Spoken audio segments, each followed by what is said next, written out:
So after a few weeks of being banned from Twitter, Facebook, YouTube, Pinterest, and even Spotify, no albums coming from the Donald, I was expecting Trump to come back with a vengeance. I was expecting him to come on stage at Cpac and just let her rip.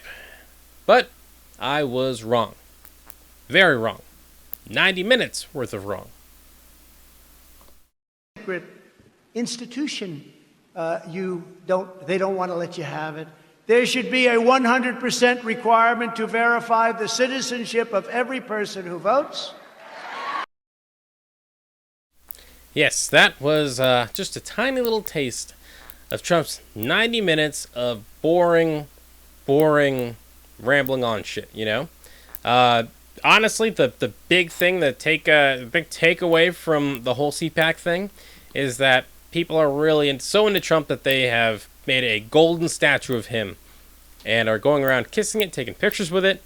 Yes, very biblical. Now, if you're not familiar with the story of the golden calf, look that one up. But yeah, it did not work out so very well for them. And I thought Trump was a Christian candidate.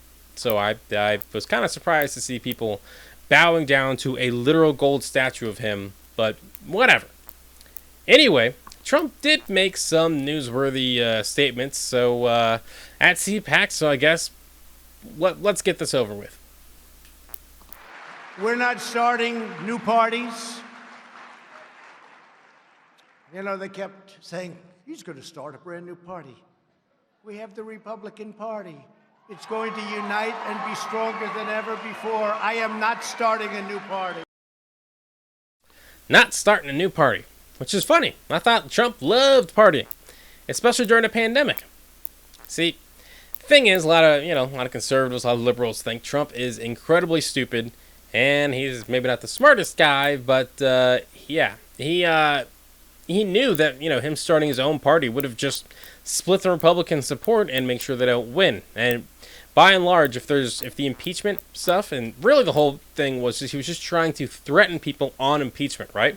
He was telling Republicans, if you impeach me, and he knew that Republicans, including Mitch McConnell, want to convict him during the impeachment and then ban him from running from politics in the future, well, then I'll start my own party. And then I will basically destroy your support. And probably wouldn't have gotten, all Republicans to go with him, but if even like 10% or 20% do, that would really hurt Republicans' electoral chances going forward, right? So, again, it was just a threat to the Republican Party. There was no real chance of him forming his own party because, that takes a lot of work, and the Don doesn't seem like a guy who loves work. This election was rigged, and the Supreme Court and other courts didn't want to do anything about it. We need election integrity and election reform immediately. Republicans should be the party of honest elections that can give everyone confidence in the future of our country. Without honest elections, who has confidence? Who has confidence? Yep, it shouldn't surprise anyone that even after a violent insurrection that he encouraged over and over again and was impeached over, that Trump is still on about his election fraud bullshit. I guess that's just what Florida retirees do. Just golf, and then talk about the good old days. Trump is not president anymore. He's just another crazy Florida man saying, more crazy Florida things. And now, on to the last piece, important piece of Trump's 90-minute rambling rant. We will take back the House. We will win the Senate. And then a Republican president will make a triumphant return to the White House. And I wonder who that will be.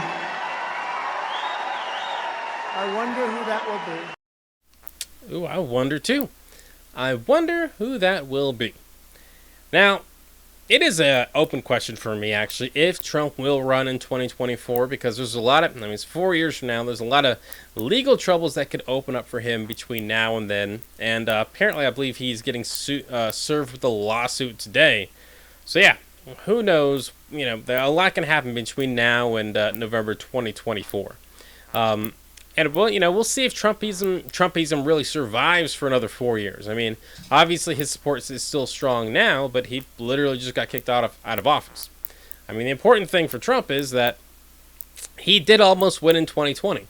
Even though Biden won the national popular vote by like 7 million votes, really, if you actually look at the electoral map there, he really only lost by 90,000 votes. So he was pretty close, actually, to getting a second term. And you could definitely see what could have happened if the coronavirus didn't exist, And so, for me, it is an open question on whether or not he will be president again, but whether or not it's him at some point, there will be a Republican president back in office. That's how the pendulum of politics swings. Personally, I don't think it will be him. In 2020, people showed up to vote against Donald Trump, not really for Joe Biden. I mean, he was not my first choice, my second choice, or really my third choice. But yeah, a lot of people were voting against Trump, not for Joe Biden.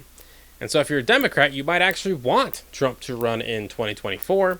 But again, there's a long way between now and then, and a lot of potential legal problems for the Don. So we'll see. The next time we could see him, he could be wearing a different colored outfit, if you know what I'm saying.